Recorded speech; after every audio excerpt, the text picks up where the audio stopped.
21.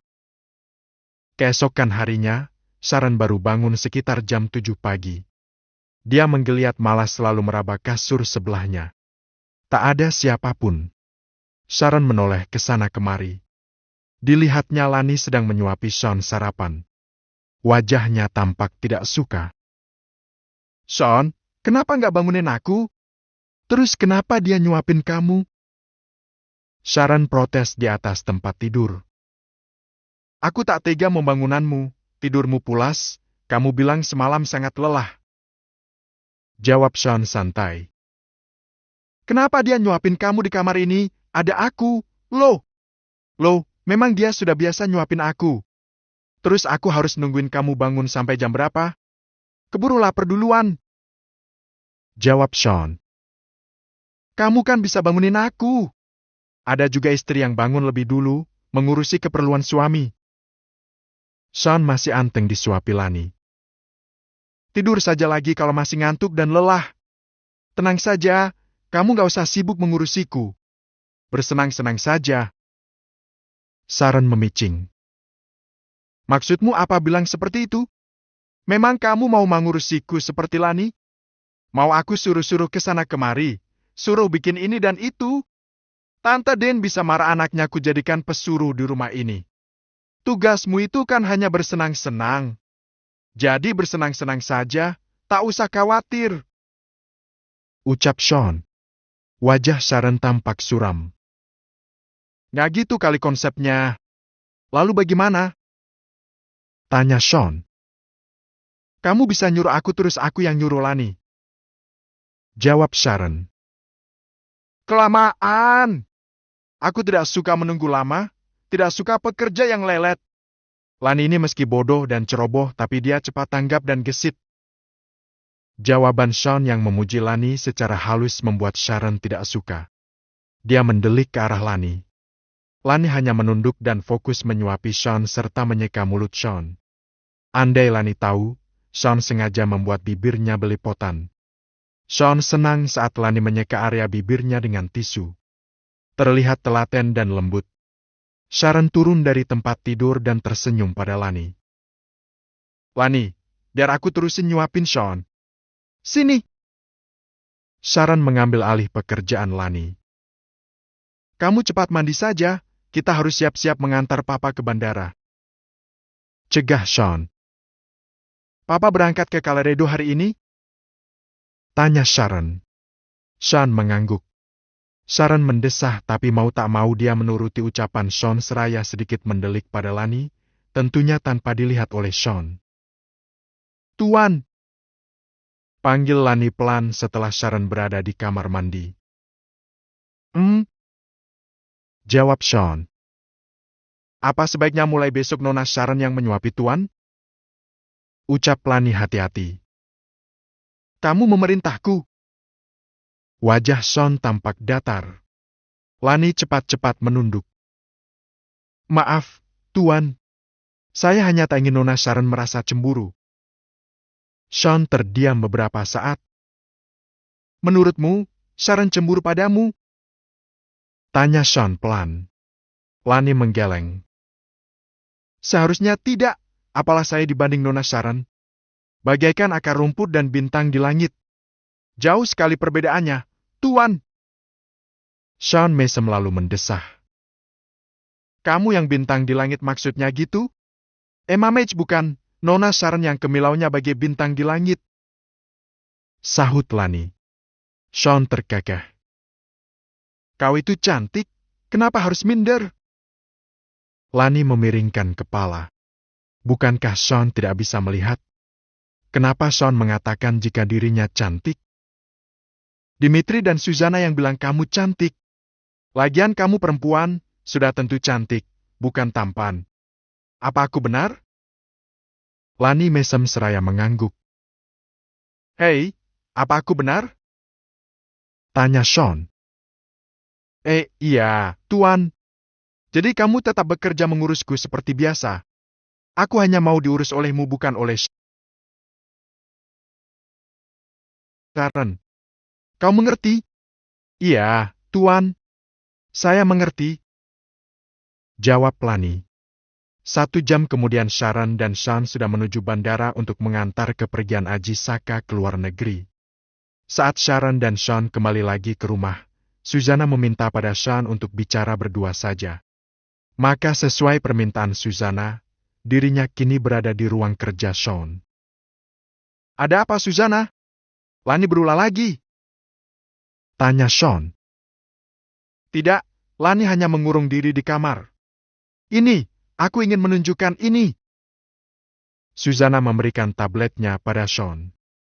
Rekaman CCTV yang menunjukkan Sharon hendak masuk kamar Sean tapi terhenti. Dia melihat apa hingga tak jadi masuk kamar? Gumam Sean. Coba Tuan ingat-ingat, saat Nona Sharon memakai pakaian ini saat dia sedang apa di kamar Tuan atau apa yang Tuan bicarakan? 1 bulan terakhir, Nona Sharon selalu mengenakan pakaian yang berbeda tiap kali datang berkunjung menemui Tuan. Usul Susanna. Sean tampak memejam. Ia mengingat jam dan hari di mana Sharon berkunjung saat itu di kamera. Aku sedang memeriksa koleksi jam tangan dan dasi. Aku ingat karena dia tiba-tiba menanyakan warna kesukaanku dengan dalih ingin membelikanku dasi sesuai dengan warna kesukaanku. Saat itu dia pun melihat-lihat koleksi dasiku. Tutur Sean mencoba mengingat sesuatu. Berarti dia melihat Tuan sedang mengamati koleksi jam tangan serta dasi. Lihat ekspresinya, dia terkejut lalu menutup mulut. Apalagi yang mengejutkan di dalam kamar Anda selain dia mengetahui fakta kalau Anda hanya berpura-pura buta. Benar, Sharon juga mengakui sesuatu tentang perselingkuhannya dengan Josh. Ya, tepat sekali. Berhubung dia tahu aku tidak buta, dia cepat-cepat mengaku. Karena hari-hari sebelumnya dia berciuman dengan Josh tepat di depan mataku. Susanna menutup mulutnya. Oh, Tuhan! Kenapa harus sekarang? Kenapa harus setelah kalian terlanjur menikah Tuan mengetahui jika Nona Sharon hanya pura-pura baik dan insyafkan tahu Anda tidak buta? Tuan? Sean mendesah. Tetap saja aku harus menikah dengannya. Papa tak mau tahu dengan alasan atau penolakanku. Susanna menghela napas dalam, menatap iba pada Sean. Kenapa? Kau mengasihaniku? Banyak uang tapi terkungkung dari kebebasan. Benar, bukan? Sean bersender lemah di bahu kursi. Apa tindakan Tuan selanjutnya setelah mengetahui hal ini? Susanna malah balik bertanya. Tetap menjadi suaminya tapi dia tidak akan pernah merasakan sentuhanku. Akan kubanjiri dia dengan uang tapi tetap hidup dalam kesepian.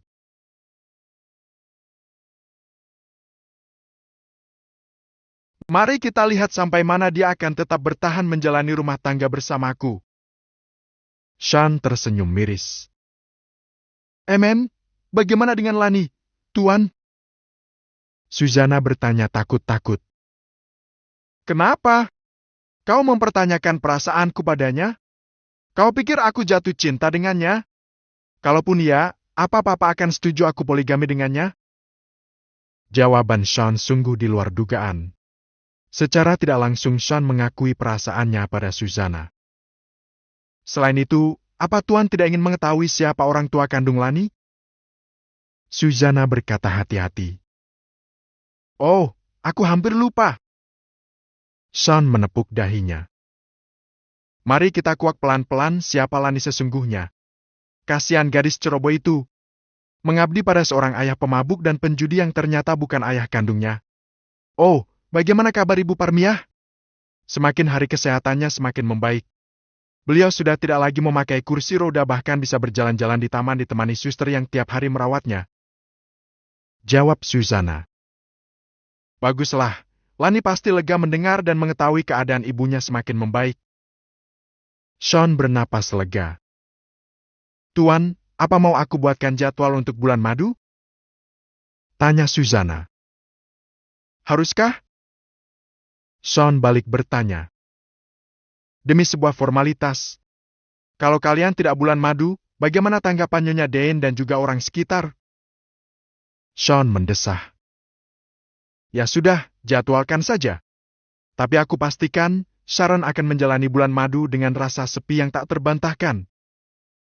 Sean berucap pelan tapi dalam. 22. Sean termenung memikirkan Lanita. Di sebelahnya Susana masih setia duduk dalam diam seraya sibuk dengan tabletnya. Kita akan mulai dari mana mencari keberadaan orang tua Lani? Gumam Sean.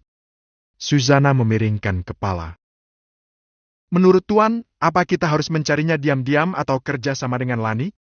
Mungkin dia punya benda atau sesuatu yang bisa kita jadikan petunjuk. Sean mengerutkan kening. Seperti apa misalnya? Susana mesem. Begini Tuan, di sela-sela kesibukan saya bekerja di rumah ini, saya sering menonton serial drama atau yang membaca novel. Susana jeda sesaat. Oke, tak masalah. Lakukan sesuatu yang menyenangkan jika memang bisa menghiburmu. Sahut Sean.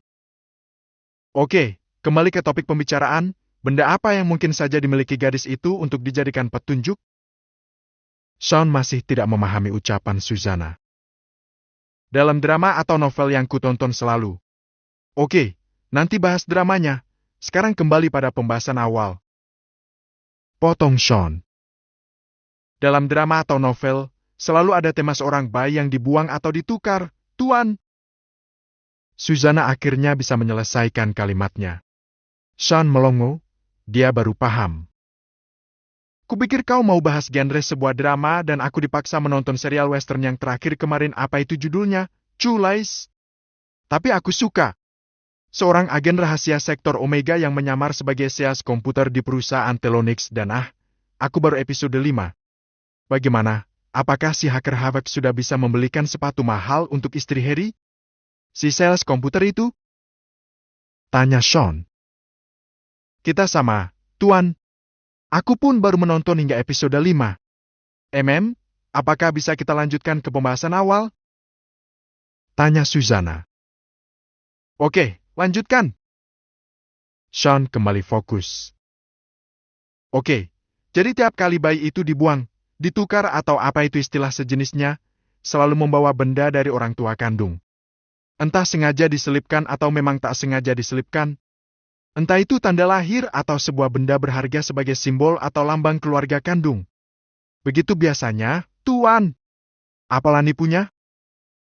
Tanya Sean. Apa harus kita tanyakan padanya? Bagaimana jika Lanigan menggali siapa orang tua kandungnya karena dia merasa jika dirinya sudah dibuang? Kulihat dia sangat mengasihi Ibu Parmiah. Bukan tidak mungkin dia sudah tak lagi membutuhkan informasi siapa orang tua kandungnya? Susana terdiam sejenak. Jadi apa kita batalkan saja pencarian orang tua kandung Lanita? Usul Susana. Tidak. Biar nanti saja aku tanya langsung padanya. Jawab Sean. Baiklah. Kalau begitu kita ganti topik, Tuan. Oke, next. Tuan ingin bulan madu kemana? Tanya Susana. Sean melongo. Kemana sajalah, terserah kau saja. Sean mengedikkan bahu. Apa Tuan tidak sebaiknya bertanya pada Nona Sharon? Mungkin dia punya keinginan bulan madu ke negara mana? Turki, Swiss atau mungkin Colorado, sekalian bertemu dengan Tuan Haji Saka. Usul Susana. Kenapa jauh sekali? Aku yang akan kesusahan. Tidak ada Lani dan juga dirimu. Aku dan Lani tentu harus ikut. Ucap Susana. Oh, ya, tentu saja. Aku pasti perlu bantuan kalian di sisiku. Sharon tak bisa kuandalkan sepertinya. Jadi kemana? Tanya Susana. Sus, apa tidak bisa ditunda? Bisik Sean. Berapa lama? Sean mendesah. Aku malah satu kamar berdua dengannya. Tadi malam saja terpaksa aku tidur di sofa. Susana melongo. Tidak mantap-mantap? Sean menggeleng. Sungguh kasihan sekali Nona Sharon. Gumam Susana pelan. Hei, kau tidak kasihan padaku? Dia sudah berdusta padaku. Susana manggut-manggut. Aku tak mau dijodohkan. Aku hanya ingin menikah dengan pria yang mencintaiku dan sebaliknya. Gumam Susana. Kau sedang curhat? Sean memicing. Sedikit. Boleh, bukan? Susanna terkekeh. Bagaimana Dimitri? Tanya Sean. Di Dimitri? Kenapa dengannya, Tuan? Susanna memasang ekspresi tenang. Jangan sok tenang. Aku tahu kau menyukainya. Kekeh Sean. Susanna terbelalak.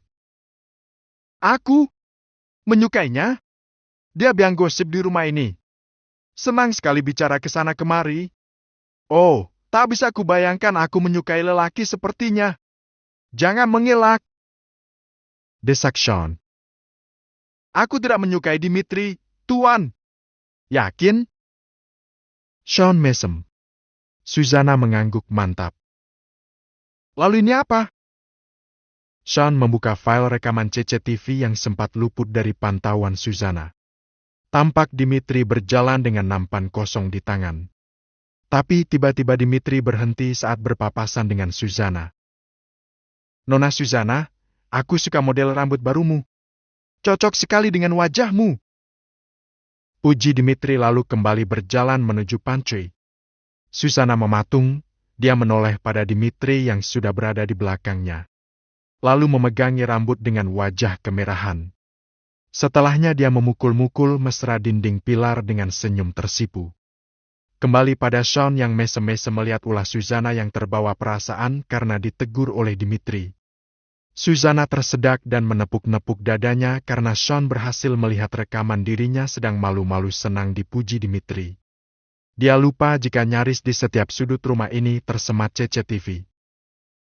Apa itu CCTV baru yang Tuan pasang di pertigaan koridor yang menuju kamar Tuan? Tanya Susanna sedikit gugup karena malu. Ya, aku pasang saat kau ambil cuti 2 hari dan aku lupa memberitahumu. Sahut Sean. Baiklah, Tuan. Mari kita akhiri pembicaraan ini. Aku harus bertanya pada Nona Sharon dia ingin berbulan madu kemana. Susanna membereskan dokumen serta tabletnya di atas meja. Hei, mau kemana buru-buru? Mau menemui Dimitri? Mengajaknya kencan? Kekeh Sean senang menggoda Susanna. Susanna tak menjawab, dia gegas keluar dari ruang kerja Sean. Tinggallah Sean yang tergelak melihat tingkah Susanna yang dirasanya lucu. Tak lama pintu ruang kerja Sean kembali diketuk seseorang. Masuk, Sus! Sudah kubilang jangan kabur. Sean masih saja tergelak. Namun di pintu masuk menyembul kepala Sharon. Sean, ini aku. Kamu pikir siapa yang mengetuk pintu? Sharon masuk ruang kerja Sean. Oh, kupikir masih Susanna. Jawab Sean datar. Kenapa lama sekali pembicaraanmu dengan Susanna? Sharon memberenggut. Hanya 2 jam kamu bilang lama? Malah terkadang aku menghabiskan waktu berbincang dengan Susanna seharian penuh. Sahut Sean santai. Apa yang kalian bicarakan? Sharon terbelalak. Banyak hal. Susanna teman yang asyik, rekan kerja yang menyenangkan, serta asisten yang handal. Dia selalu bisa diandalkan. Jadi aku betah berlama-lama mengobrol dengannya. Sahut Sean. Lalu Lani siapa? Heran aku sama Sean. Untuk apa dia berpura-pura buta? Apa Susanna tahu kalau Sean hanya pura-pura buta? Batin Sharon. Tolong panggilkan Lani. Titah Sean. Kau menyuruhku? Sharon mengerutkan kening. Nah, benar apa yang kupikirkan. Kau hanya bisa bersenang-senang. Bagaimana bisa kamu cekatan mengurusku sementara aku minta tolong kamu panggilkan Lani saja keberatan? Jadi tolong keluar dari ruangan ini. Aku perlu tenaga Lani di sini. Ucap Sean tegas. Sean, aku istrimu sekarang. Bisakah kau sedikit saja bersikap manis padaku? Seperti saat-saat awal kita bertemu. Sharon merengek seraya menjatuhkan kepala di pundak Sean. Sean menghela napas. Awalnya aku menyukaimu.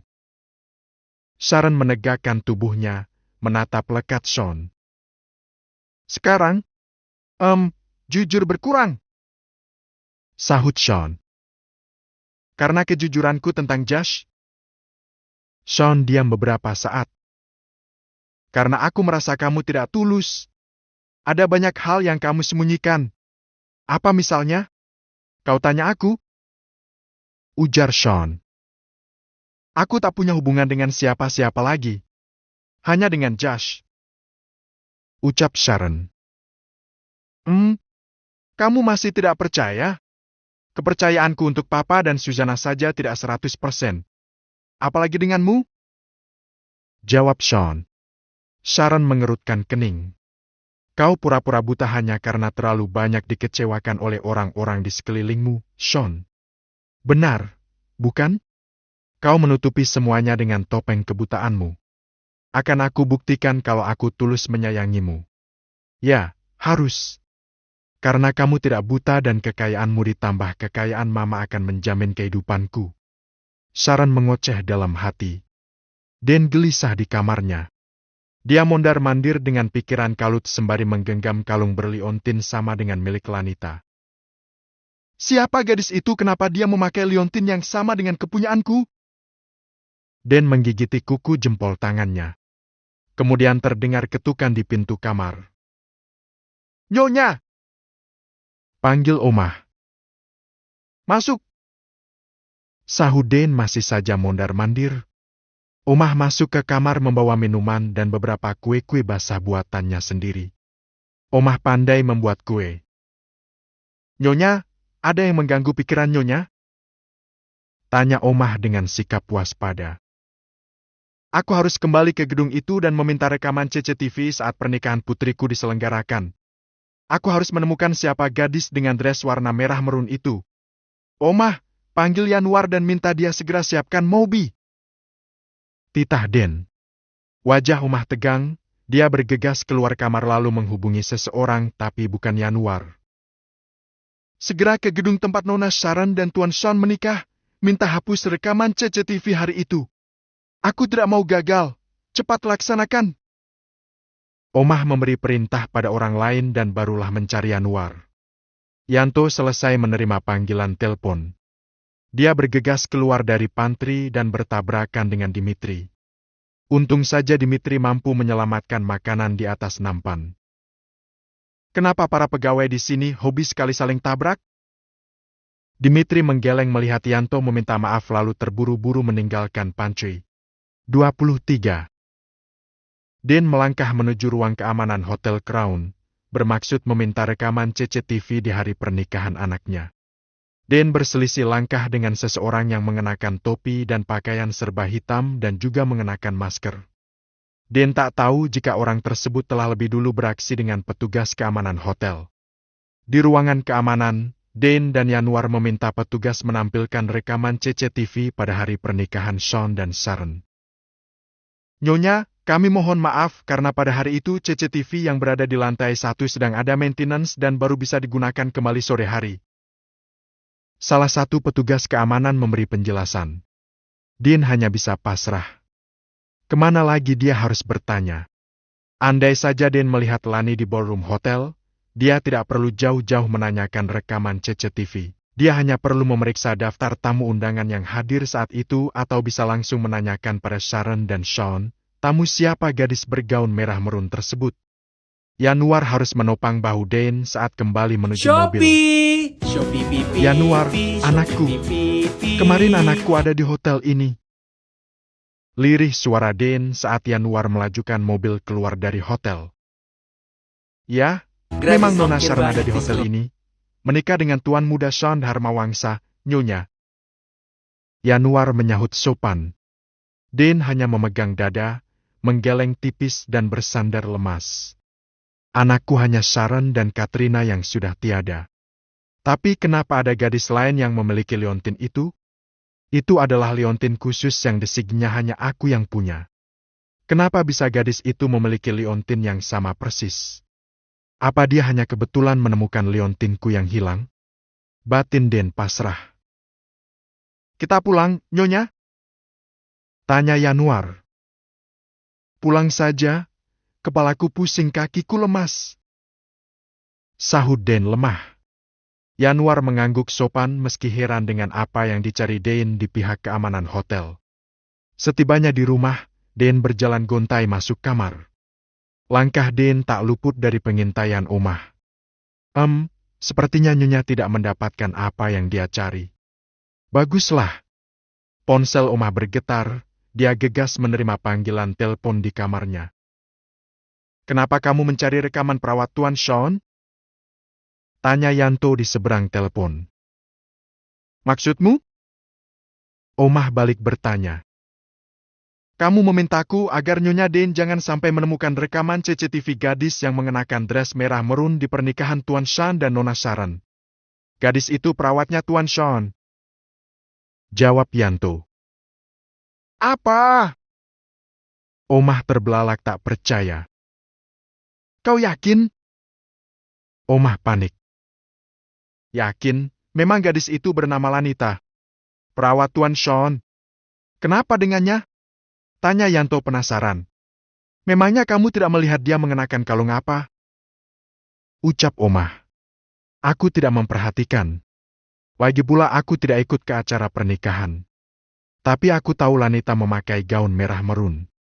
Di kamera CCTV juga memang dia, tapi aku tak memperhatikan aksesoris yang dia kenakan. Jelas Yanto.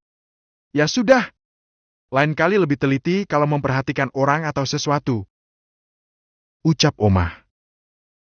Ya, baiklah. Sahut Yanto. Setelah panggilan telepon diakhiri, Omah mondar-mandir di kamarnya. Siapa gadis itu? Kenapa kalung itu harus ada padanya? Bukankah di box bayi dulu tidak ada kalung itu?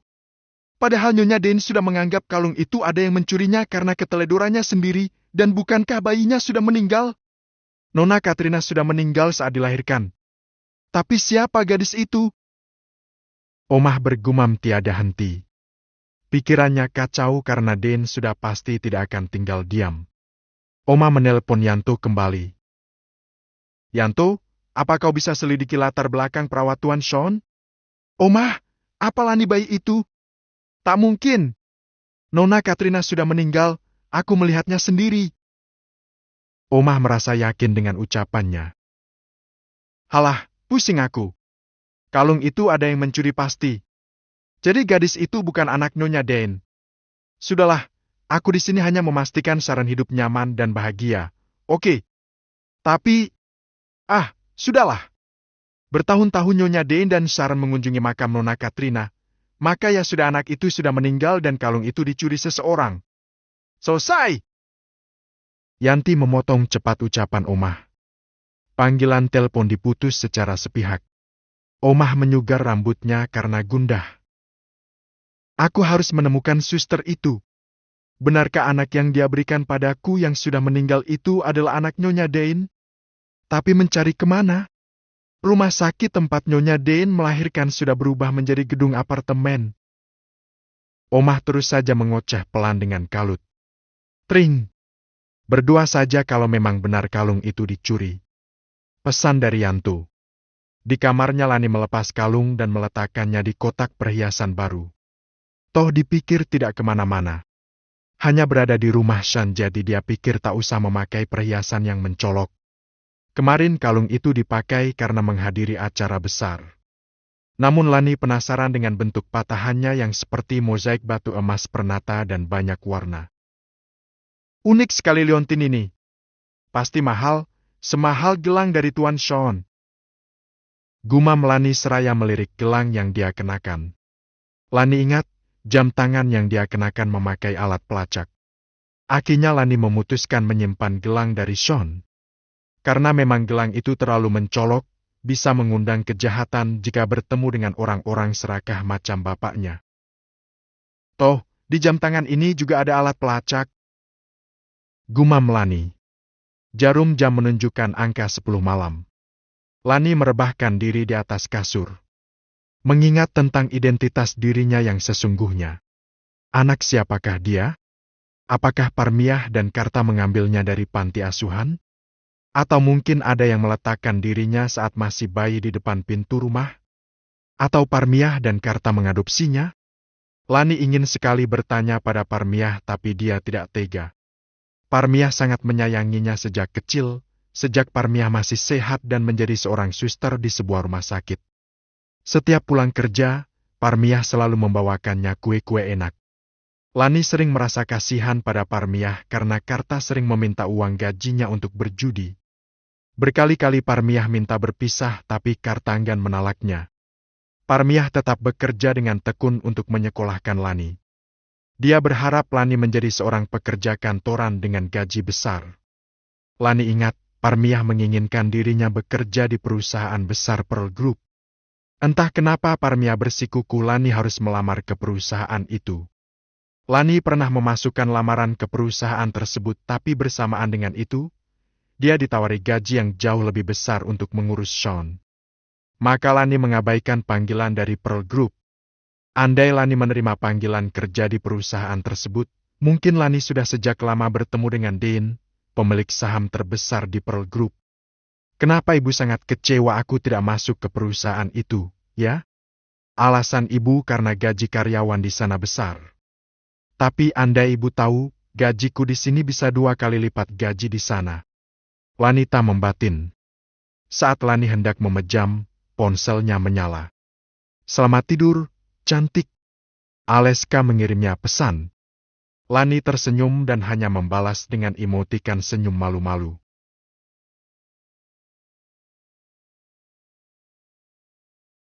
Bukan sok jual mahal, Lani merasakan perbedaan kasta yang sangat jauh dengan Aleska. Dia tidak berani berharap lebih. Mungkin Aleska memang sangat mencintainya, tapi orang tua Aleska belum tentu menerima dirinya yang jelas dari kalangan kasta sudra. Lani tak ingin tersakiti terlalu dalam menghadapi penolakan keluarga Aleska. Jadi sebisa mungkin sejak dulu Lani meredam perasaan yang ia punya untuk Aleska. 24. Baru saja 5 hari atasan kita masuk kerja, malah udah Maret.